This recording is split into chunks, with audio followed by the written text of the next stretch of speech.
बिस्मिल्लाहिर्रहमानिर्रहीम, अस्सलाम वालेकुम नाजरीन। आप देख रहे हैं program live with Asif Malik. नाचीज़ खाकसार आज के प्रोग्राम के साथ आपकी खिदमत में हाजिर है। नाज़रीन, कल ही अब बात कर रहे थे मईशत के हवाले से, बिकॉज आपको पता है इकोनॉमिकल जो इस वक्त फिगर्स हैं पाकिस्तान के वो कुछ खास नहीं है, कुछ अच्छे नहीं हैं।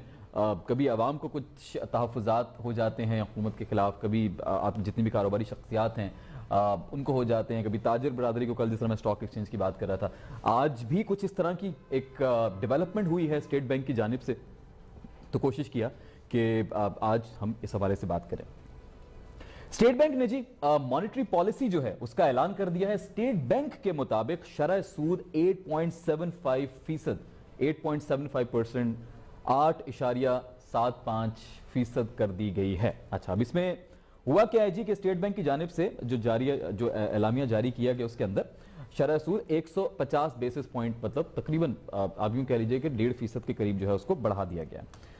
अब स्टेट बैंक की जानिब से जो कहा गया है वो ऑफिशियल मैं कह देता हूं, बता देता हूं जी उन्होंने क्या कहा। उनके मुताबिक कि महंगाई और अदायगियों का तवाजुन खराब हुआ है और यह तवाजुन मकामी और आलमी वजूहात के सबब बढ़ा है, जिसकी वजह से उन्हें ऐसा करना पड़ा। प्लस उन्हें भी कहा कि बुलंद दर आदमी कीमतें महंगाई को तवक्कुआत से जायद बढ़ा रही हैं, जबकि मुआशी नमो का मंजरनामा बेहतर हुआ है। मतलब ये भी उन्होंने कहा कि फिगर्स बेहतर हैं, लेकिन महंगाई ऑफ कोर्स दे एग्री कि इन्फ्लेशन जो है वो बढ़ रही है। अब आज हम कोशिश करेंगे, इस पर बात करेंगे शरह ये जो सूद बढ़ाई गई है इसका इंपैक्ट बिजनेस पे कितना पड़ने वाला है। बिकॉज दूसरी खबर साथ ये आ रही है कि ताजिर बरादरी से खुश नहीं है और उन्होंने इस फैसले को, स्टेट बैंक की इस मॉनेटरी पॉलिसी को रिजेक्ट कर दिया, क्लियर अल्फाज में मुस्तरद कर दिया। तो आज ताजिर बरादरी से भी मैं कोशिश कर रहा हूं कि मौजूद मेहमान हमें ज्वाइन करें, वो इस हवाले से बात करें और वो बताएं कि जी उन्होंने क्यों रिजेक्ट किया, उसके क्या, और साथ फाइनेंशियल एनालिस्ट भी हमें ज्वाइन करेंगे इस हवाले से हकीकी जितनी भी सूरत हाल है उससे आगाही देने के लिए। तो प्लीज मुझे बताइएगा। अच्छा जी, हमाद पूनावाला साहब जो हैं हमें ज्वाइन कर चुके हैं और आल कराची ताजिर इत्तेहाद के सदर हैं, उनसे मेरे ख्याल में गुफ्तगू का आगाज भी करते हैं। इसके अलावा जी फारूक डाडी साहब भी हमें ज्वाइन करने वाले हैं, फाइनेंशियल एनालिस्ट, उनकी तरफ भी बढ़ेंगे। लेकिन सबसे पहले हमाद भी से स्टार्ट करते हैं। सर अस्सलाम वालेकुम। वालेकुम सलाम। वालेकुम सलाम। हमाद साहब बहुत शुक्रिया आपने ज्वाइन किया। मौजू बिल्कुल आपकी नॉलेज में होगा कि आज की सबसे बड़ी खबर स्टेट बैंक की जानिब से शरह सूद में इजाफा है और ये मॉनेटरी पॉलिसी लॉन्च कर दी गई है, एलामिया जारी हो चुका है। ताजिर बरादरी इसके ऊपर कुछ खुश नजर नहीं आ रही है, कुछ तहफ़्फ़ुज़ात का इजहार किया गया, प्लस मुस्तरद ही कर दिया क्लियर अल्फाज में कि हम इस तब्दीली को मुस्तरद करते हैं। सर इसकी क्या वजूहात हो सकती हैं?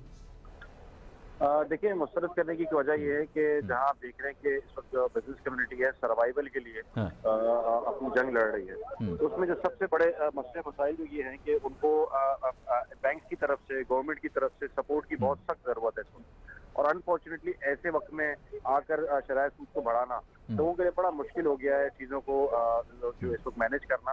और मैं समझता हूँ कि जहाँ हम बात करते हैं कि पाकिस्तान एक वेलफेयर स्टेट है, तो हमें तो बहुत ज्यादा इसके अंदर सपोर्ट करना चाहिए। अगर आप दूसरे कंट्रीज में देखें तो इस वक्त बहुत ज्यादा सपोर्ट किया जा रहा है स्टेट की तरफ से। इस वक्त शराय सूद का बढ़ना मैं समझता हूँ थोड़ा सा एक सवालिया निशान है, थोड़ा मुश्किल है लोगों के लिए। और मेरा ख्याल है 8 पॉइंट समथिंग जो है वो कर दिया गया है।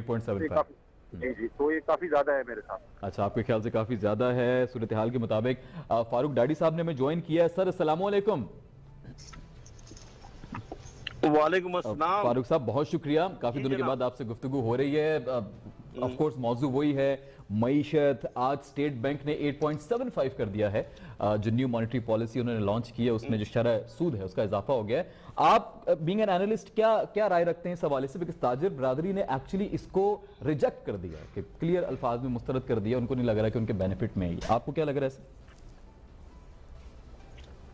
देखिए, सवाल ये है कि पहले जो शरह सूद चल रहा था वो 15% तक चला गया था, 15-16% तक चला गया था।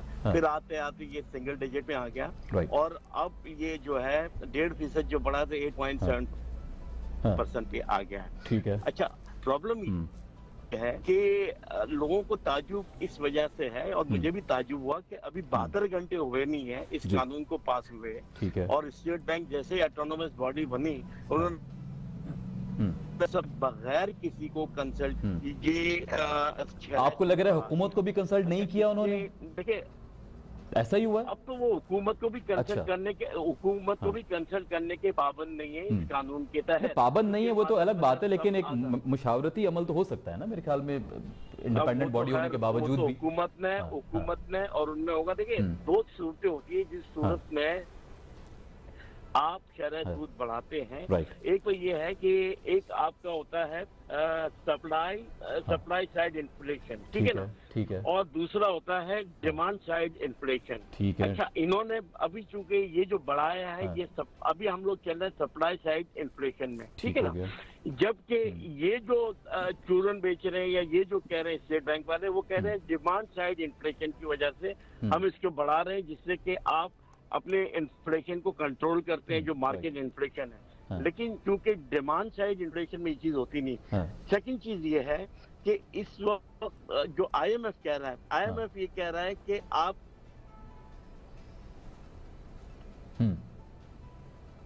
वो 8.5 हो जाएगा, IMF का है, और आपका IMF के मुताबिक 4.8% अनएम्प्लॉयमेंट पाकिस्तान में हो जाएगी। खैर बहरहाल मैं इसे मुताफिक नहीं हूँ, क्योंकि IMF का एक सियासी पहलू भी है, और इसके ऊपर जो अमेरिका का एक प्रेशर है, तो उसके मुताबिक हमें लोन भी डिले की जा रही है। तो इसकी बुनियादी वजह यही है कि चूंकि ये अमेरिका के मातहत ये इदारा चलता है और ये कहीं न कहीं से हम पे इन्फ्लुएंस करते ही है, ठीक है ना। अच्छा, दूसरी आप देखें कि हमने तमाम शरायत पूरी की हुई है, उसके बावजूद भी हमारे फंड रिलीज नहीं कर चल रहा है, और नहीं हर तरफ से दबाना चाहता है ताकि हमारी इकोनॉमी जो वो ग्रो ना हो, और हम उनके मातहत रहे, और वो जो कहे उनको हम कंधा पेशानी से very good point, very valid point, very valid point. Sir मैं आपकी तरफ बिल्कुल वापस आता हूँ, इस IMF पे भी हम थोड़ा साथ बात करेंगे। अच्छा सर, हमाद साहब से मेरा सवाल होगा। हमाद साहब, ये 2 महीने के लिए अभी तो इम्प्लीमेंट किया गया, तो क्या 2 महीने के लिए एक्सेप्टेबल नहीं था? सिर्फ 2 महीने के लिए? हमाद साहब जी, अच्छा, हमाद साहब को दोबारा कनेक्ट किया जा रहा है, ठीक हो गया। फजान रावत साहब ने भी ज्वाइन करना है जी, उनको भी देखेंगे, वो आते हैं तो फजान साहब से बात हो जाएगी इस हवाले से। जी डैडी साहब, आप कंप्लीट कीजिए, IMF के हवाले से आप क्या कह रहे थे? देखिए, IMF जो हम पे प्रेशर इस वक्त डाल रहा है, बावजूद इसके कि हम ट्रेड डेफिसिट भी काफी कम हो गया है, हमारे रिजर्व भी जो है फॉरेन रिजर्व हमारे पास अच्छे खासे मौजूद हैं, ठीक है ना, तो और IMF की जो शरायत है उससे ज्यादा हम आगे जा रहे हैं, और उससे ज्यादा अच्छी हमारी इकोनॉमी जा रही है, ठीक है। इन्फ्लेशन जो कुछ है वो तो पूरी दुनिया में इन्फ्लेशन है, जो महंगाई में, और इसकी बुनियादी वजह डिमांड और सब जो इम्बैलेंस हो कोविड के बाद, तो सारी दुनिया फेस कर रही है इसको, तो सिर्फ पाकिस्तान में ये महंगाई नहीं है, सब जगह है, ठीक है। लेकिन बात ये कि अब स्टेट बैंक को सोचना पड़ेगा, और दूसरा ये कि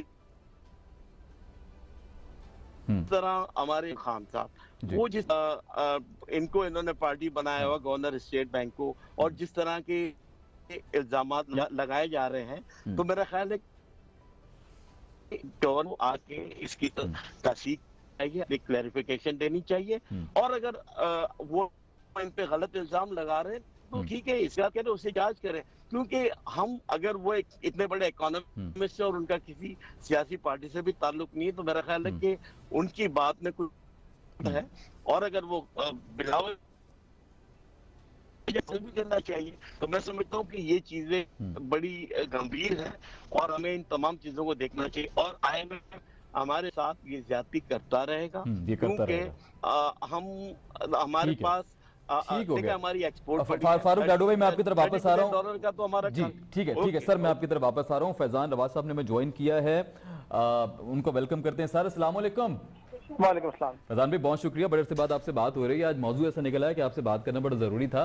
मॉनेटरी पॉलिसी के हवाले से आज हम बात करेंगे, और आपको पता है इस वक्त 8.75 शरह सूद कर दी गई है स्टेट बैंक की जानिब से, जैसे वो इंडिपेंडेंट बॉडी बनी है अभी 72 घंटों के बाद। 2 महीने के लिए बढ़ाई गई, लेकिन ताजिर बरादरी ने इसको रिजेक्ट कर दिया कि शरह सूद में इजाफा मंजूर नहीं है।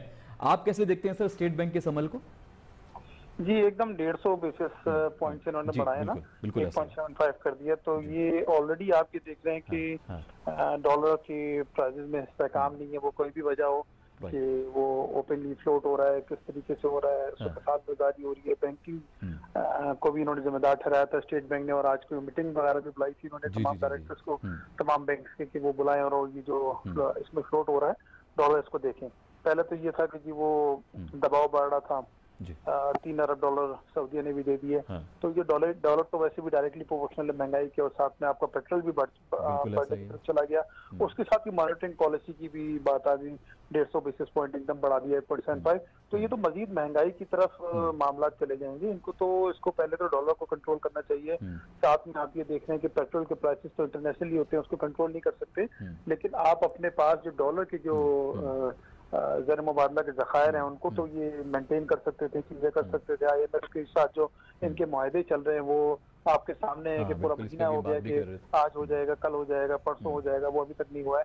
तो जब आपने IMF पे जाना ही था, ये तो वही बात हो गई ना, हमेशा देर कर देता हूँ मैं। तो पहले भी आपने कहा जी IMF पे नहीं जाएंगे, फिर आप वहाँ चले गए, फिर अभी भी आप डीलिंग कर रहे हैं, दूसरी चीजें कर रहे हैं, दूसरे मुल्कों से एड नहीं लेंगे, उधार नहीं लेंगे, वो सब आप ले रहे हैं, सारी चीजें कर रहे हैं। वो तमाम चीजें जो आपने मना की थी कि जी मैं ये काम नहीं करूंगा, वो तमाम चीजें आप कर रहे हैं। आप पेट्रोल प्राइस बढ़ाने पे कुछ बोलते थे, आप डॉलर के प्राइस बढ़ाने पे बोलते थे, आज आपने वो शरह सूद भी बढ़ा दिया। तो इससे तो महंगाई को बेलगाम हो जाएगी। इससे तो कोई ऐसा समझ नहीं आ रहा कि गवर्नमेंट की कोई मुझे राह नजर नहीं आ रही। आप ये देखिए कि आपने फाइनेंस के अंदर फाइनेंस मिनिस्टर ऑफ फाइनेंस में जितने भी लोग काम कर रहे थे उनको बार बार तब्दील करते रहे। पहले फाइनेंस मिनिस्ट्री में बहुत तब्दीलियां आई हैं, बिल्कुल। दूसरे को सेट किया। अभी पांचवे आप शौकत तरीक साहब के साथ बैठे हुए और आपके 3-3.5 साल 2/3 अरसा आप गुजार चुके हैं। तो वो जो आप बात करते थे तब्दीली की चीजों की, हमने तो उस इमरान खान को वोट दिया था ना, कि हमें पता था कि दूसरे ममालिक से, उन्होंने कहा कि मगरब को मेरे से अच्छा कोई नहीं जानता। जब मगरब को आप जानते थे तो हमें तो ट्रेड चाहिए था, मगरब से सारी चीजें चाहिए थी, हमें ट्रेड चाहिए था, बात करने वाला होना चाहिए था। अब आप ये देखिए 27 में से 26 पॉइंट हम पूरे कर चुके हैं, लेकिन वो ग्रे लिस्ट से हम बाहर नहीं आते, नहीं आ पा रहे। वो अभी भी पॉइंट अच्छी पॉलिसीज आपकी, इतनी अच्छी पॉलिसीज आपकी, आप कह रहे हैं कि मैं सबसे मुज़ाकरात करना चाहता हूँ, सबसे तो इमरान को वोट देते जो लोगों से बात करता, लेकर आता, मगरबी ममालिक को, यूरोपीय ममालिक को, तमाम लोगों को सेटिस्फाई करता हूँ। आप अभी तक अपने मुल्क को ग्रे उससे नहीं निकाल सके। आप दूसरे चलो इस पे भी मैं कमेंट ले लेता हूँ। फारूक डाडी साहब से इसका एग्जैक्ट सिचुएशन मालूम कर लेते हैं। फारूक डाडी साहब, ये जरा इस पे भी बात कर लें, FATF के हवाले से भी हुकूमत क्या वहां पे भी फेल हो गई है, या आपको लग रहा है वो एक और भी आंसर ये जो देखने में आता है एलिमेंट वो ये है कि मैं एक और बात करने तो ये एब्सोल्युटली नॉट भी इमरान खान साहब ने बीच में कहा था, तो कह रहे हैं शायद उसकी वजह से भी कुछ तेवर बदल गए, कुछ अंदाज बदल गए हमारे खिलाफ। नहीं मैं आपको इसकी वजह बताता हूँ। देखिए FATF में जो सबसे बड़ी जो बदकिस्मती हमारी है कि हमारी ऑपोजिशन के जो लोग हैं ना, वो इस मुल्क के साथ सिंसियर नहीं है। अगर मुल्क के लिए कोई चीज अच्छी है तो अगर हुकूमत अच्छा काम कर रही है तो आप उसका साथ दें, ठीक है ना। अब आप देखें, मैं आपको एक मिसाल दूंगा कि पहले तो 9 बिलियन डॉलर जब इस इमरान खान ने हुकूमत को संभाला तो आपके प्रेशर आया कि फौरी तौर पे 9.2 बिलियन डॉलर का आपने रीपेमेंट करना, जो पिछली हुकूमतों ने कर्जा लिया था, ठीक है। और ये तय किया हुआ था कि करना है, पाकिस्तान को कोई नहीं देगा, क्योंकि नवाज शरीफ तो 7.5-8 बिलियन डॉलर खजाने में छोड़ के गया थे, सही है। अब इन्होंने अमेरिका बहादुर ने तमाम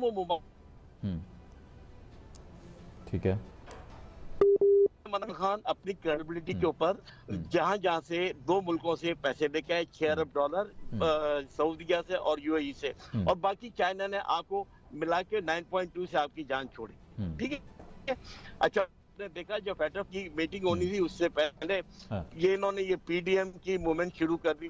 मैं तो उसको पाकिस्तान डिस्ट्रॉइंग मूवमेंट कहता हूँ, ठीक है। अच्छा, अब आपने देखा होगा कि मौलाना फजलुर रहमान जो है वो यूनिफॉर्म पहन के तमाम अपने लोगों यूनिफॉर्म पहन के गार्ड ऑफ ऑनर ले रहे हैं, क्योंकि FATF के अंदर एक शर्त एक शिक ये है कि पाकिस्तान के अंदर जो मजहबी जमातें हैं उनके अस्करी विंग है, मिलिट्री विंग है, तो आप उन विंग्स को खत्म करें। तो मौलाना साहब ये बताना चाह रहे थे ये गार्ड ऑफ ऑनर लेके कि जी यहाँ पाकिस्तान के अंदर है और उसको ब्लैक लिस्ट में डालो, जब हमारे ही सियासतदान इस मुल्क के खिलाफ। तो उनकी क्या बात करें सियासतदानों की। बाकी कल फवाद चौधरी साहब ने इस पे मौजू रखा था, उन्होंने भी कुछ ऐसा ही कह दिया। उन्होंने कहा जी हमने घुटने टेके हैं और ये सियासत के लिए ठीक नहीं है। कल वो भी एक इस तरह की बातें वो तो खुद मान चुके हैं। फवाद चौधरी की बात को मैं सीरियस नहीं, मैं फवाद चौधरी की बात को सीरियस नहीं ले रहा हूं, लेकिन अब बात जो है जो अकायद पर मबनी है। अगर देखिए इमरान खान बहुत अच्छा काम कर रहे हैं, ठीक है, वो इकोनॉमी हमारी बहुत अच्छी संग पे जा रही है। इस वक्त हमारा जो एक्सपोर्ट का टारगेट है वो $30 बिलियन का, और जो एप्टिमा कह रही है और एक्सपोर्ट में अगर वो जो फिगर्स दे रहे हैं अगर हम उसको एक्सेप्ट करें तो $35 बिलियन से भी हम तजावुज कर जाएंगे एक्सपोर्ट में। तो ये वक्ती तौर पे जो इन्फ्लेशन ने हमें आ घेरा है और इसमें अमेरिका का बहुत बड़ा दबाव है। यस, इमरान ने जो ये कहा था एब्सोल्युटली नॉट, बहुत सारे हल्कों का कहना है कि उसका भी असर है। नहीं, उसका बहुत असर है और रहेगा, और आगे और भी बहुत सारी चीजें आप देखें ना कि अफगानिस्तान का जो है वो भी मलबा वो तो शुरू से रहेगा, वो तो शुरू से और रहेगा। सियासी तौर पे भी वो हम पे ये चीजें डाल रहे हैं। तो आप अभी इस वक्त चाइना की लॉबी में हैं, और जब तक जी,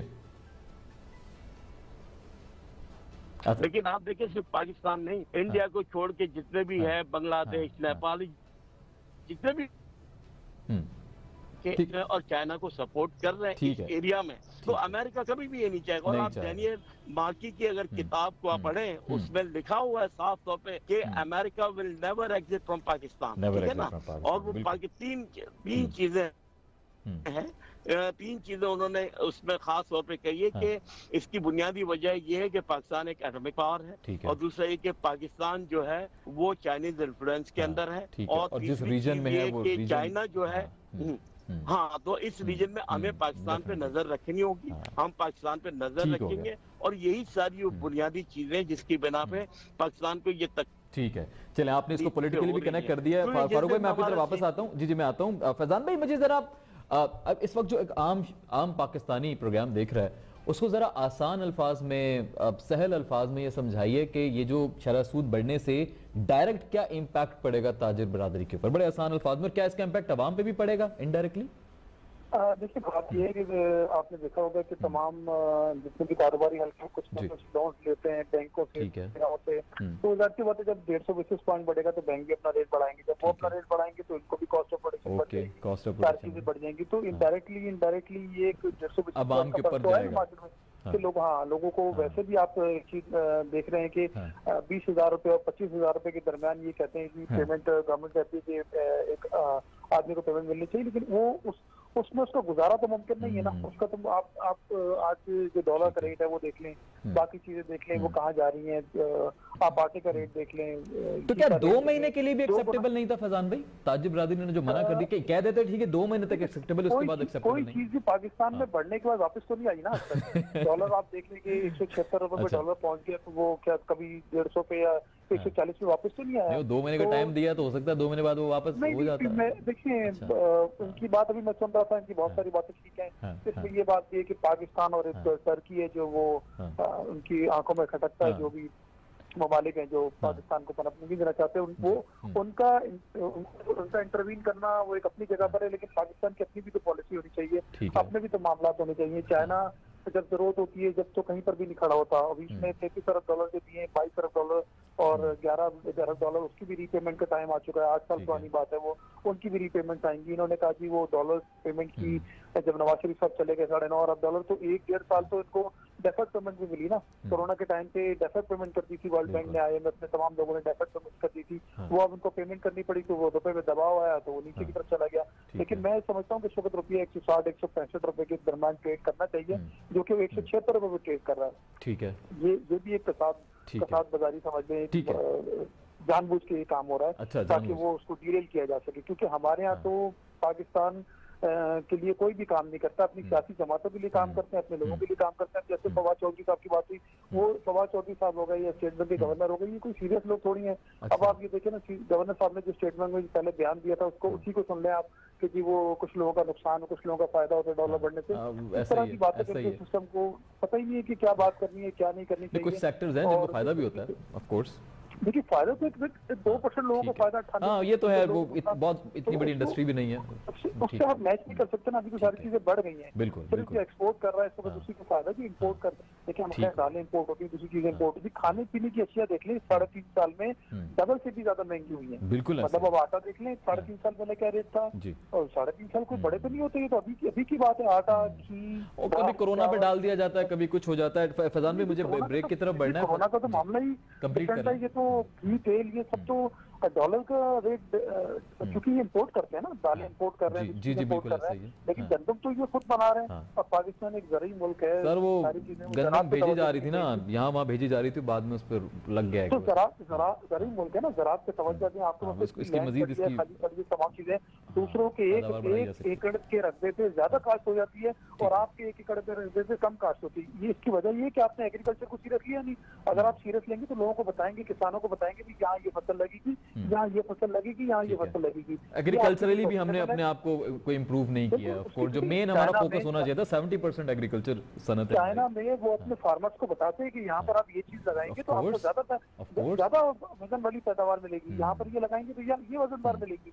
यहाँ तो हमारा किसान तो वो लगा रहा है जो उसको प्रॉफिट पता है कि आगे जाके मुझे गन्ना लगाना है तो मुझे इधर से ये पैसे मिल जाएंगे, तो गंदम लगाऊंगा तो ये पैसे मिल जाएंगे, चावल लगाऊंगा तो ये पैसे मिल जाएंगे। ठीक हो गया। तो आपने तो 3.5 साल में सबको सिर्फ यही कहा कि ये चोर है, ये चोर है, ये चोर है, काम किया नहीं। ठीक है, चलें खैर, आपकी गुफ्तगू सुन के लगा कि काफ़ी सूरत हाल ख़राब हो चुकी है, और सिर्फ आवाम के लिए नहीं, ताजिर बरादरी भी बड़ी परेशान नजर आती है। फारूक डाडे भाई ने बड़ा ओवरऑल एक्सप्लेन किया, पॉलिटिकली भी इसको कनेक्ट किया, इकोनॉमिकली कि क्या हम पे इम्पैक्ट पड़ रहा है और क्या वजूहात हैं IMF में भी और FATF में भी। तो अच्छी गुफ्तगू रही। इसके बाद ब्रेक के बाद एक और मौजू है, मेडिकल स्टूडेंट्स के हवाले से एक और मुद्दा है जिसको आज कवर करेंगे। आप कहीं मत जाइएगा, देखते रहिए स्टार न्यूज़।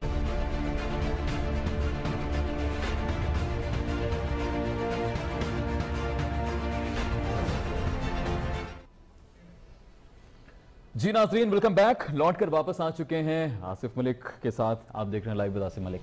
अब कुछ बात करेंगे यंग डॉक्टर्स के हवाले से। कुछ मुझे याद है इससे पहले भी कुछ PMC के काम के बाद कुछ एक इशू बना था जिस पर हमने गुफ्तगू फरमाई थी। डॉक्टर कैसर सजाद भी हमारे साथ थे, PMC के जनरल सेक्रेटरी, उनसे भी हम बात कर रहे थे। साथ ही साथ मजीद हमने डॉक्टर से भी गुफ्तगू की थी और उसको कवर करने की कोशिश की थी कि क्या वो इश्यूज़ हैं जिसके ऊपर डॉक्टर्स को बहुत सारे प्रॉब्लम्स हैं। उस वक्त हम बात कर रहे थे लोकल डॉक्टर्स की। आज इस प्रोग्राम में जो इश्यूज़ हैं उस पर हम बात करेंगे, ख़ास तौर पे फॉरेन ग्रेजुएट्स जो हैं, जो पाकिस्तान से बाहर पढ़कर ग्रेजुएशन की डिग्री लेकर मेडिकल में पाकिस्तान आते हैं और यहाँ पे जॉब करना चाहते हैं, तो उनको कुछ एग्जाम्स पास करने होते हैं। PMC की जानिब से एक लॉ है। NLE 1 एग्जाम है जो लोकल स्टूडेंट्स भी देते हैं और फॉरेन स्टूडेंट्स भी देते हैं, लेकिन फॉरेन स्टूडेंट्स के लिए एक और भी जो कह लें ज़ाब्ता अखलाक कह लीजिए, एक हर्डल कह लीजिए, एक स्टेप कह लीजिए, पॉइंट कह लीजिए, वो उनको क्लियर करना होता है। That is NLE 2। NLE 2 के हवाले से आज कोशिश करेंगे कि बात करें और देखें कि क्या, क्योंकि जो स्टूडेंट्स हैं, मैं उनका मौक़िफ़ बयान करने की कोशिश करता हूं, उनको लग रहा है उनके साथ ज्यादती हो रही है, PMC उनके साथ ज्यादती कर रहा है। एक स्टूडेंट जिनका स्कोर जो है 400 में से 349 है, शी वॉज नॉट पास्ड, वो भी जो है वो उनको फेल डिक्लेयर किया गया। ये अभी स्क्रीनशॉट्स भी आप साथ साथ जो हैं इन तमाम चीज़ों के रिजल्ट्स के वो स्क्रीन पर देख रहे होंगे। बल्कि मैं अपने मौजूद मेहमानों की तरफ बढ़ता हूँ, वक्त कम है, उन्हीं के साथ साथ मैं आपको बताऊंगा कि एक्चुअल जो है वो सिलसिला है क्या। मैं सबसे पहले वेलकम करूंगा डॉक्टर आलिया साहिबा को, आलिया हैदर साहिबा को। अस्सलाम वालेकुम डॉक्टर साहिबा। वालेकुम अस्सलाम। Thank you so much Asif for having me. बहुत शुक्रिया। आपके साथ ही एक यंग डॉक्टर चाइना से हमारे साथ मौजूद हैं और उन्होंने ग्रेजुएशन किया है। She was part of NLE 2, she could not pass it. Actual story from a student, I would love to have it on the show. Doctor Rida Murad हमारे साथ हैं। डॉक्टर साहब अस्सलाम वालेकुम। वालेकुम अस्सलाम। डॉक्टर साहब आपकी आवाज़ बहुत कम आ रही है, प्लीज़ ज़रा आवाज़ चेक कर लीजिएगा। अच्छा जी, डॉक्टर कैसर सजाद साहब ज्वाइन कर चुके हैं? डॉक्टर साहब जी जनाब। PM सर बहुत शुक्रिया, थैंक यू सो मच, आपने वक्त दिया। डॉक्टर साहब मैं आपकी तरफ बाद में आऊंगा, मैं चाह रहा था कि आपकी मौजूदगी में ये कुछ गुफ्तगू हो, ये जो इश्यूज हैं NLE के हवाले से, जो फॉरेन स्टूडेंट्स के खास तौर पर जो पाकिस्तान से बात पढ़ के आ रहे हैं, यहाँ पे जॉब करना चाहते हैं, उनको एग्जाम्स वगैरह से बड़े इशूज हो रहे हैं, रिजल्ट के ऊपर खदशात हैं, तो मैं उन्हीं की ज़बानी, मैं खुद नहीं बोल रहा, मैं उन्हीं की ज़बानी कुछ चीज़ें आपको बताता हूँ, फिर आप बताइएगा कि एक्चुअल सिचुएशन है क्या, समझने में मदद कीजिएगा हमारी। मैं पहले जो है डॉक्टर आलिया आपसे मैं स्टार्ट करते हैं, आप जरा ओवरऑल सिचुएशन बताइए, सिचुएशन है क्या, then I will move to Rida and listen her story. पहली बात तो ये है कि जब आप पीएमडीसी को जब आपने डिसॉल्व किया था और आपने पीएमसी को इंट्रोड्यूस किया था, तब आपने यकसा मेडिकल तालीम को आगे रखने के लिए और हमारे डॉक्टर्स को आपने कहा था कि हम एक ही कैलिबर के डॉक्टर्स प्रोड्यूस करेंगे पाकिस्तान में, जिनका क्लिनिकल स्किल और जिनके जो मेडिकल स्किल्स है वो एक जितने हों। तब आपने 2 साल बाद, यानी जो स्टूडेंट्स जब पीएमडीसी डिसॉल्व हुआ है 2 साल बाद ये NLE 1 कंडक्ट हुआ है, यानी इस 2 साल में फॉरेन मेडिकल ग्रेजुएट्स जॉबलेस थे, वो अपने घरों में बैठे हुए थे, वो कुछ नहीं कर रहे थे, वो डिप्रेशन का शिकार थे और बस इंतजार कर रहे थे कि पीएमसी कब उनके एग्जाम कंडक्ट करे। तो जब ये आपने सिस्टम इंट्रोड्यूस किया है तो आपने 2 तरह के एग्जाम रखे हैं। एक तो आपने NLE 1 रखा है जो पाकिस्तानी और फॉरेन ग्रेजुएट्स दोनों के लिए है, और फिर आपने प्रिसाइसली एक हर्डल पॉइंट रखा है फॉरेन मेडिकल ग्रेजुएट्स के लिए, क्योंकि फॉरेन मेडिकल ग्रेजुएट्स बड़े खुशी खुशी एग्जाम देने चले गए थे कि अब तो हम पास होंगे, हमारा एग्जाम होगा। बट जैसे ही NLE 2 के रिजल्ट्स आए उनके सारी ड्रीम्स वो शैटर हो गई, क्योंकि टोटल जो पासिंग परसेंटेज थी वो 6% थी, और उसके ऊपर पीएमसी का एक डेरोगेटरी प्रेस रिलीज आता है कि फॉरेन मेडिकल ग्रेजुएट्स की जो है क्लिनिकल स्किल्स जो है वो उस तरह से बेहतर नहीं है जिस तरह से पाकिस्तान ग्रेजुएट्स की हो सकती है। फॉरेन मेडिकल ग्रेजुएट्स को जो क्लिनिकल एग्जाम पास करने का जो क्राइटेरिया है वो 70% है, जबकि जो लोकल ग्रेजुएट्स है वो अपनी यूनिवर्सिटीज में एग्जाम देते हैं, उनका पासिंग परसेंटेज 50 है। तो आप कैसे यकसा निज़ाम को की बात कर सकते हैं जब यहाँ पे आप एग्जाम में ही जो है उनके साथ ज्यादती हो रही है, उनके साथ जो है उनके साथ आपका जो रवैया है उनके साथ जो है यकसा नहीं है। उसके अलावा आपने 3 मैंडेटरी स्टेशंस रखे हैं कि अगर कोई स्टूडेंट इन स्टेशन में फेल होगा वो पूरे जो है एग्जाम में फेल होगा। पाकिस्तान में कोई भी मेडिकल कॉलेज में ऐसा सिस्टम नहीं है कि वो अगर एक स्टेशन में फेल हो जाए तो वो सारे में हो जाए। हम लोग भी डॉक्टर हैं, फॉरेन मेडिकल ग्रेजुएट्स भी इंसान हैं, वो इतने हाइपर ह्यूमन तो नहीं है कि वो जो है उनसे थोड़ी एग्जाम के प्रेशर में उनसे गलती ना हो जाए। बट अगर आप एक इस चीज के बेसिस पे उनके पूरे ड्रीम्स को शैटर करें, उनको बाकायदा फेल कर रहे हैं, तो आई थिंक ये उनके साथ ज्यादती हो रही है, उनके साथ नाइंसाफी हो रही है, और पीएमसी को चाहिए कि वो अपने रूल्स को रिवर्स करें। राइट, रूल्स को रिवर्स करें, ज्यादती हो रही है। जी Rida, what is your part of the story? आप बताएं, being a student, being a graduate student from China, what do you think, क्या हो रहा है, क्या नहीं होना चाहिए? प्लीज अपनी स्टोरी बताइएगा। जी देखें, first of all thank you very much for inviting to your show. और जो आपने ये पॉइंट रेस किया कि ये एक हर्डल है for medical graduates that are from foreign country, you call it China. तो मैं सिर्फ एक ये बात कहना चाह रही हूँ कि जब NLE स्टेप 1 का एग्जाम हुआ था तो यही फॉरेन ग्रेजुएट्स थे जिन्होंने उस एग्जाम का जो रिजल्ट थे वो 80% लेकर आए थे। ठीक है। और जब ये सेकंड स्टेप का एग्जाम लिया गया है उसमें आई डोंट नो कि ये फॉरेन मेडिकल ग्रेजुएट्स को क्या हुआ कि ये 6% रिजल्ट्स ले आए।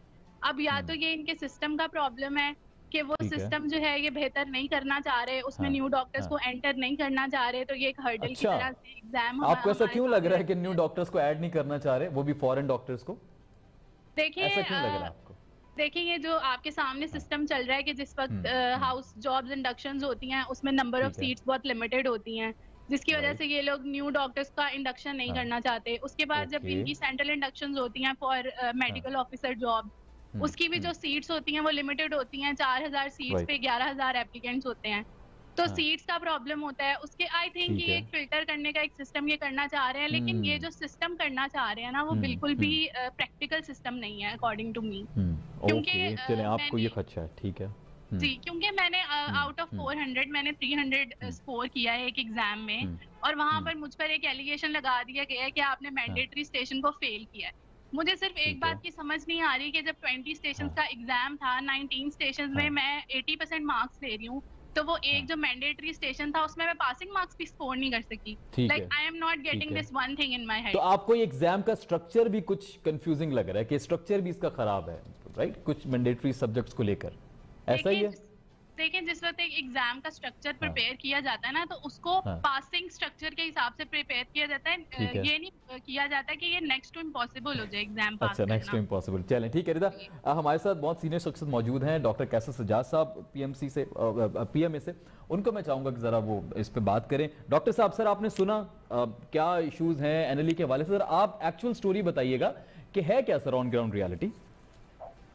बिस्मिल्लाहिर्रहमानिर्रहीम, बहुत शुक्रिया आपका सर। देखिए, एक्चुअली ग्राउंड रियलिटी तो ये है कि जो काम आप कंसेंसस से नहीं करते हैं उसमें प्रॉब्लम्स आती हैं। ठीक है, नंबर 1। नंबर 2 बात ये है कि आप बगैर कोई पायलट प्रोजेक्ट किए हुए आप एकदम से कोई चीज अप्लाई कर देंगे तो उसमें प्रॉब्लम्स आएंगी। ठीक हो गया। पाकिस्तान मेडिकल कमीशन के साथ भी यही हो रहा है। ठीक है। और हुआ यही है कि ये जो एग्जाम रखा हुआ है, पाकिस्तान मेडिकल एसोसिएशन, शायद कुछ लोगों ने बात की कि हम एग्जाम के खिलाफ हैं, एग्जाम नहीं होना चाहिए। पीएमए शायद ये समझती है कि तमाम डॉक्टर जो मेडिकल स्टूडेंट्स हैं उनको first year, second year, third year, fourth year, final year में जो एग्जाम हो रहा है वो भी नहीं होना चाहिए। ये बिल्कुल गलत कॉन्सेप्ट है। पीएमए चाहती है कि आप एग्जाम लें। हमारे बच्चे चाहते हैं कि आप 10 दफा एग्जाम लें। डॉक्टर बन रहे हैं तो डॉक्टर्स को तो हर वक्त पढ़ना पड़ता है और जब भी मरीज आता है तो वो उसका एग्जाम है। ठीक है। उसको वो तो हर दफा हर दफा डिफरेंट पेशेंट्स आते हैं, डिफरेंट एग्जाम होता है उसका और वो पेशेंट को देखता है, उसको मेडिसिन देता है। लेकिन अगर कोई आप चाहते हैं कि कोई सिस्टम को अच्छा करना चाहते हैं, अगर वाकई आप चाहते हैं कि सिस्टम को अच्छा करना है तो देखिए Pakistan medical and dental council का नाम रहना चाहिए था और उसके अंदर बहुत सारी खराबियां थी जो कि हम उसके खिलाफ बात करते थे। उसमें जो खराबी थी उसको आप ठीक कर लेते या आप उसमें अपनी कोई चीज जो नई आपने एनएलई डाल रहे हैं या एमडी गेट के अंदर कुछ चेंजेस लाए, आप 30 तक एग्जाम होता रहा तो उसमें हुआ ये है कि आपको बहुत सारी इसमें आपको प्रॉब्लम्स आई। अब करना क्या चाहिए था, जैसे और लोगों ने किया, दूसरे ममालिक में भी हुआ, होना ये चाहिए था कि आप ये एक फ्लोट कर देते कि जी हम पीएमडीसी को चेंज करना चाहते हैं विद पीएमसी और उसके अंदर ये चीजें हम लाना चाहते हैं और उसमें हम 4 साल का टाइम दे रहे हैं डिबेट करने का। और उसमें तमाम स्टेक होल्डर्स को आप ऑन बोर्ड ले लेते, वो डिस्कशन होता रहता है और उसके बाद लोगों को भी मेंटली प्रिपेयर हो जाते हैं। ये जितनी बच्चियां भी आपके साथ बैठी हैं, बात कर रही हैं, ये आज ये बात नहीं करती, इसलिए अगर ये चीजें 2 साल कम से कम 3 साल 4 साल अगर इस पर डिबेट हो चुका होता तो हम एक कंसेंसस पे आ चुके होते हैं और वो इम्प्लीमेंटेशन हो चुका होता है और आज आप प्रोग्राम भी नहीं कर रहे बिल्कुल। अच्छा सर, ये जो कंसर्न है, ये जो डॉक्टर साहब का कंसर्न है, जो चाइना से ग्रेजुएट है, उनको लग रहा है कि पाकिस्तान में हमें इंडक्ट नहीं किया जाना चाहता, हमें सीट्स शायद नहीं देना चाहते, जिसकी वजह से एनएलई 2 को इतना टफ बनाया गया फॉरेन ग्रेजुएट्स के लिए। आपको क्या लग रहा है कि हमारा निजाम वाकई फॉरेन ग्रेजुएट्स को एक्सेप्ट नहीं करना चाहता? मेरा ख्याल में ये थोड़ी सी मिस अंडरस्टैंडिंग है, ऐसा है नहीं, ऐसा नहीं है। लेकिन ये जरूर है कि ये कॉन्सेप्ट है कि बाहर की जो मेडिकल एजुकेशन है उसमें और यहाँ पे हम लोग हालांकि कहते हैं कि पाकिस्तान के अंदर मेडिकल एजुकेशन की वो बात नहीं है जिस तरह की और होती है, लेकिन स्टिल पाकिस्तान में बहुत अच्छी फिर भी पढ़ाई होती है, पाकिस्तान में बहुत अच्छा इलाज होता है। लेकिन हम उसको जज करना चाहते हैं कि जो फॉरेन ग्रेजुएट आते हैं क्या उनको बेसिक चीजें आती हैं कि नहीं आती है? वो तो एनएलई 1 क्लियर कर लिया ना उन्होंने भी हमारे लोकल स्टूडेंट्स की तरह। तो 2 आपको क्या लग रहा है कि एनएलई 2 लेने का मेन मकसद क्या हो सकता है? उनको ये खदशा लग रहा है कि हमें ये सिस्टम में ऐड नहीं करना चाहते। नहीं, ये मकसद मेरा अपना ख्याल है। ठीक है, प्लीज, हो सकता है कि हो सकता है ये सही बात हो, लेकिन मैं समझता हूँ कि 100% ऐसी बात नहीं होगी, क्योंकि डेफिनेटली इंडक्शन तो चाहते होंगे, पीएमसी के लोग हो चाहे पीएमडीसी के लोग हो, तो फॉरेन ग्रेजुएट्स आते हैं यहाँ काम करते, पहले भी करते रहे। लेकिन जो मुझे भी मालूम है कि जो फॉरेन ग्रेजुएट्स आते हैं उनकी जो स्किल है वो बहुत कमजोर है और बहुत उसमें इश्यूज है। मैं सबकी बात नहीं कर रहा, कुछ लोगों की कुछ क्या बात कर रहे हैं, ठीक है। हाँ, तो क्या एनएलई 1 काफी नहीं था सर? वो जो हम अपने लोकल स्टूडेंट से ले रहे हैं, एनएलई 1 ही कर लेते। तो 2 लेने का मकसद आपको क्या है, क्या हो सकता है? देखिए अब आपको मैं एक बात बताता हूँ, आपके जहाँ पे आप बैठे ये स्टेशन पे कुछ लोग यहाँ काम करते हैं। अब कोई अपॉइंटमेंट है तो आप जो यहाँ का लड़का है उसको तो आप जानते हैं सब कुछ, ठीक है, तो क्या है क्या नहीं है। हाँ। अब जो बाहर से कोई लड़का इंटरव्यू देने के लिए आया है तो उससे आप बहुत सारी चीजें पूछेंगे, तो आप फिर ये नहीं कह सकते कि यार मुझसे तो उन्होंने ये सब पूछा, उस लड़के से तो कोई बात नहीं पूछी। इसलिए नहीं पूछी कि उसको वो यहाँ पर ये सब ट्रेनिंग दी जाती है मेडिकल कॉलेजेस के अंदर, और ये पता होता है कि ये जो स्टेप 1 है, स्टेप 1 में ये इस चीजों को मालूम होना चाहिए। हालांकि यहाँ के लोग भी फेल हुए हैं बहुत सारे। हाँ, वो तो ऑफ कोर्स फेल होंगे, 80% रिजल्ट है तो। लेकिन मैं समझता हूँ कि फिर वही बात मैं करूंगा कि ये जो बात हो रही है, ये बात इसलिए हो रही है कि इनको ये सब चीजें अचानक हो गई है। ठीक है, चल। अगर इस पे डिस्कशन हो जाता, तो मैं वही फिर बात कर रहा हूँ कि कोई भी काम करने से पहले अगर आप स्टेक होल्डर्स को, they are also a stakeholders, ये सारे of course students are the major stakeholders boss, इससे ज्यादा और कौन होगा। ऑन बोर्ड ले लेते तो शायद ये इतनी बड़ी प्रॉब्लम नहीं होती। ना ही पाकिस्तान मेडिकल एसोसिएशन बार बार प्रेस कॉन्फ्रेंस करता, ना ही स्टूडेंट रोड ये पूरा सिलसिला होता है, इससे पहले रोड पे रहा। सर मैं आपकी तरफ वापस आता हूँ। जी मैं वापस आता हूँ, मेरे पास वक्त भी कम है, फिर मैं आपके फाइनल कमेंट्स लूंगा। आलिया साहिबा, जी आलिया साहिबा 1 मिनट फॉर यू, क्या रिक्वेस्ट है आपकी इस वक्त गवर्नमेंट से, पीएमए से, अभी आपका एजेंडा क्या है? क्या होना चाहिए? एक तो पहली बात तो मैं डॉक्टर कैसर साहब को ये क्लियर करना चाहती हूँ कि पाकिस्तान पीएमडीसी जब अपनी स्पेस में होता था तब भी फॉरेन ग्रेजुएट्स आके एग्जाम क्लियर करते थे और 93% रिजल्ट होता था NEB 3 का, जिसमें उनके क्लिनिकल एग्जामिनेशन होते थे। अब ये रातों रात ऐसा क्या हो गया कि क्लिनिकल एग्जामिनेशन में स्टूडेंट्स इतने फेल हो गए और उनके स्किल्स इतने जीरो हो गए। ये बहुत बड़ा क्वेश्चन मार्क है पीएमसी के ऊपर, जिसमें वो एक शफाफ तरीन रिजल्ट्स दे नहीं सकते। उसके ऊपर इन्होंने मुल्तान सेंटर जो जहाँ पे स्टूडेंट का लगा था 100 जी, उनको पूरा सेंटर कैंसिल करके उनसे री एग्जाम ले रहे, यानी जो प्रोफेसर इन्होंने अपॉइंट किया था, प्रोफेसर भी इनके थे, सेंटर भी इनके थे, क्वेश्चंस भी इनके थे, तो वहाँ पे जाके उसके बावजूद ऐसा क्या हो गया कि आपने रिजल्ट कैंसिल किया? यानी ट्रांसपेरेंसी पीएमसी में इस टाइम मौजूद नहीं है। फॉरेन ट्रांसपेरेंसी नहीं है, बिल्कुल। फॉरेन मेडिकल ग्रेजुएट्स को ये लगता है कि इस टाइम पीएमसी उनके साथ नाइंसाफी, इनजस्टिस कर रही है। पीएमसी पाकिस्तान में प्राइवेट मेडिकल माफिया को ऊपर लाने के लिए, अच्छा, प्राइवेट मेडिकल माफिया को ऊपर लाने के लिए, चलिए इसमें मैं डॉक्टर साहब कमेंट ले लूंगा। डॉक्टर रिदा साहब क्या कहेंगी लास्ट मिनट? जी देखिए, एक चीज तो मैं पूरा ऐड करना चाहूंगी कि सर ने बोला वेरी रिस्पेक्टफुली कि जो फॉरेन मेडिकल ग्रेजुएट्स हैं उनके जितने भी क्लिनिकल स्किल्स हैं वो लैकिंग है। तो मैं सिर्फ इनसे ये एक क्वेश्चन पूछना चाहूंगी कि जिस वक्त आप कंपेयर करते हैं education with Pakistani education with Chinese education, जो चाइना इस वक्त वर्ल्ड पावर है, तो आपको क्या लगता है कि उसके एजुकेशन सिस्टम पाकिस्तान से बेहतर होगा या पाकिस्तान से लैग करेगा? जो जिस तरह के सिस्टम हमारे हिसाब से कह रहे हैं ना कि उनका अपना एक्सपीरियंस है, उन्होंने स्टूडेंट्स को देखा है, डेफिनेटली वो इतनी बड़ी पोजीशन पे हैं तो वो डेफिनेटली बहुत सारे स्टूडेंट्स को देखकर वो एक जनरल आइडिया, उन्होंने ये भी कहा था कि मैं सबकी बात नहीं कर रहा, मैं कुछ स्टूडेंट्स की बात कर रहा हूं, तो उनको गैज करना जरूरी है सिस्टम में। ठीक है, आपको पॉइंट में ले लिया। डॉक्टर साहब इसी पे क्लोज करेंगे। डॉक्टर आलिया साहबा को लग रहा है कि ये जो प्राइवेट माफिया है हॉस्पिटल्स का, उसको फेवर करने के लिए सब किया जा रहा है, और दूसरा सवाल जो है वो रिदा का चीन से, वो ये कह रही हैं कि आपने सुना ही होगा कि वो इस हवाले से पूछना चाह रही हैं कि आपने जो भी कमेंट किया, आप ही को कमेंट नहीं, देखिए मैं एक तो इनका मैं जो चीन वाली बात है ना, मैं बता देता हूँ कि देखिए पाकिस्तान में भी बच्चे फेल होते हैं, पाकिस्तान में भी ऐसे लड़के स्टूडेंट्स हैं जो डॉक्टर बने हैं लेकिन उनको आता वाता कुछ भी नहीं है, फ्रैंकली स्पीकिंग बता रहा हूँ आपको, कुछ भी नहीं आता है। और इसी तरह से जो बाहर से जो लोग आ रहे हैं उनको भी कुछ नहीं आता है। मैं तो डील कर रहा हूँ ना, आप तो सर डील कर रहे हैं, मैं वही कह रहा हूँ, मैं तो देख रहा हूँ और मैं इनको सिर्फ बताना ये चाहता हूँ, मैं इनकी बात नहीं कर रहा हूँ, इनको बिल्कुल पता होगा ये अच्छी स्टूडेंट होंगी, कोई नहीं।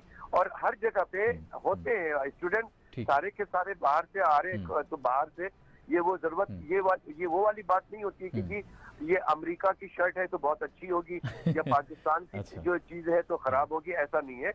ये तालीम का मसला है। तो मैं समझता हूँ कि देखिए इसमें थोड़ी सी है इशू, लेकिन हाँ फिर मैं कह रहा हूँ कि ये इनकी जितनी भी ये जो बातें जायज है, आप एक्सेप्ट खत्म हो जाती कि जब हम एक कंसेंसस डेवलप करते, पहले करते और 2-3 साल का टाइम देते, क्योंकि ठीक हो गया। अच्छा डॉक्टर आलिया साहब के लास्ट मिनट है, कैसा मैं आपसे जवाब लेना चाह रहा हूँ, ये प्राइवेट, इनको लग रहा है कि अब ये भी देखे ना डॉक्टर का खदशा है कि ये प्राइवेट मेडिकल हॉस्पिटल्स को फेवर करने के लिए किया जा रहा है, फेवर करने के लिए ये बिल्कुल किया था इन्होंने। अच्छा, ये बिल्कुल शुरू में किया था, हमने भी बात की थी, लेकिन अनफॉर्चुनेटली ये इन्होंने थोड़ा सा यू टर्न लेकर प्राइवेट मेडिकल कॉलेजेस के साथ भी कुछ मसला है, जिसकी वजह से प्राइवेट मेडिकल कॉलेजेस जो है इनके खिलाफ कोर्ट में गए हैं और वहां से वो लूज कर गए केस, और आप शायद आप सुप्रीम कोर्ट जा रहे हैं। तो प्राइवेट मेडिकल कॉलेज और पीएमसी भी आमने सामने अब आ गई है, पहले यही लग रहा था।